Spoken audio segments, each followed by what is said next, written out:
Hello guys, let's understand the destructuring. So as you can see on the screen, there are two examples given. First one is the phi1, second one is the phi2. I am calling phi1 with the array, I am also calling phi2 with the same array. Now, first read the first function. Phi1 is calculating the value of the phi. There is a variable table which is receiving the array here, and I am getting the values through the index. Table 3, table 0, and doing all of the calculation as you can see.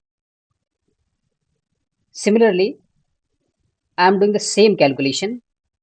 First one is your this function, and second one is that your this function.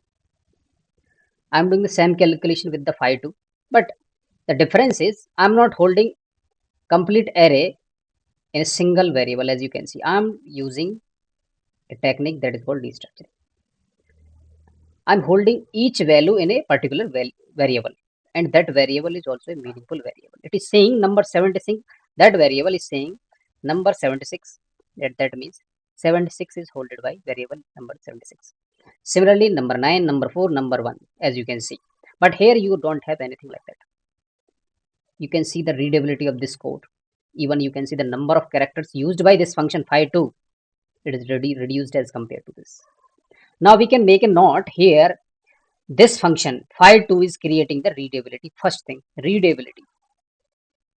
Readable. It is more readable as compared to the phi1. Second, it is creating meaningful names of the variables or the meaningful variables generally. It is very meaningful as compared to the meaningful. And what else do we have? As you can see, the number of words or characters or lines used in this function phi2 as compared to the phi1 is also reduced. As you can see, I'm not using table every time, everywhere in this. I'm using the simple names. Then my name could be smaller. As you can see, same calculation happening in the phi2. So that we can call it concise. That is much concise. Also, if you can see, the function phi2 is simple as compared to the phi1. That is called simplicity.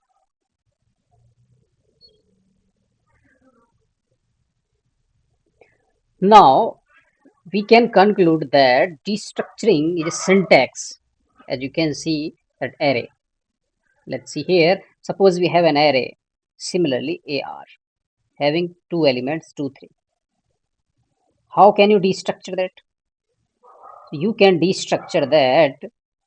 Let's say you need to do, let's A and B. These are the variable which will destructure the array A. That array A having two values 2 and 3. So 2 will, when I assign A to this is my left side, this is my right side. From A, 2 will come to the A and 3 will come to the B. I can create the meaningful names as well. This is called array destructuring. So destructuring is a syntax to extract values from the array and extract the properties from the objects and assign them to the variables or meaningful variables. That is what called destructuring. What it does, it increases the readability of your code. And one more thing, if you can see here, we can write the maintenance. Fifth point, we can write the maintenance of your code. It would be easy to maintain your code using destructuring. It is creating meaningful, it is concise, simplicity, and easy to maintain it. Now let's see here in our TLDR. ES6 was in ES6, destructuring was introduced. There is array destructuring, as we have seen, object destructuring we will see, and functional parameter destructuring we have seen that there all in phi1 and phi2, and the combined destructuring array plus object. We will understand this one. If you see the application of this destructuring in your programming, you can see whenever you are making an API call in your React or React Native project, when you get the data, you can destructure it easily. So we can say destructuring is a tool to simplify the process of data extraction from complex data structures generally. It simplifies the process of extracting data from complex data structures. So whenever you are API call, or this also avoid the repetitive code. Suppose you have a component in your React or React Native or any JavaScript frameworks, then in that case, you if you are using restructuring at the top level of your file, then you can avoid using dot operator every time. Suppose, let's say, suppose you have let's see, this is our user data that have first name. My name is Raj. Let's move it here side. This is Raj.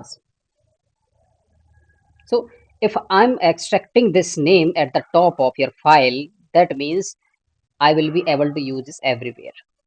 If you are not destructuring at the top level of your file, then what you have to do?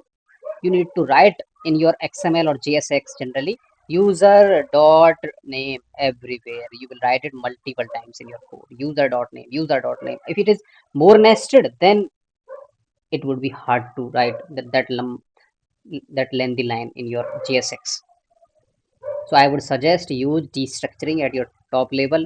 You can destructure any kind of nested structure.